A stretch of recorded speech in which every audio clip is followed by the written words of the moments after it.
Hello everyone, আজকে তোমাদের সাথে শেয়ার করব আমার ভীষণ পছন্দের একটা কাজ। আমি একটু আধটু সময় সুযোগ পেলেই যেটা নিয়ে বসে পড়ি। এই পাউচটা আমি কিনেছিলাম ট্রেন থেকে, আর সাদামাটা এই কারণেই নিয়েছিলাম যাতে এর উপরে নিজের হাতে কিছু করতে পারি। প্যাস্টেল অ্যাক্রাইলিক কালারের এই সেটটা পিডলাইটের একটা ওয়ার্কশপ থেকে পাওয়া। কালারগুলো জাস্ট অসাধারণ। আর তার মধ্যে আমার সবচেয়ে পছন্দ হয়েছে এই ল্যাভেন্ডার পার্পেলের এই শেডটা, যেটা দিয়েই আমি কাজটা শুরু করেছিলাম।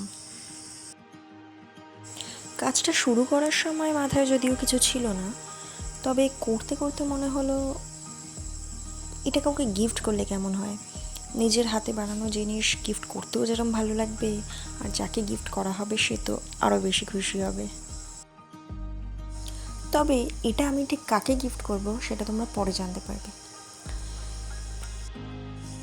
এই কাজটা খালি একটা সাইডেই করা হয়েছে।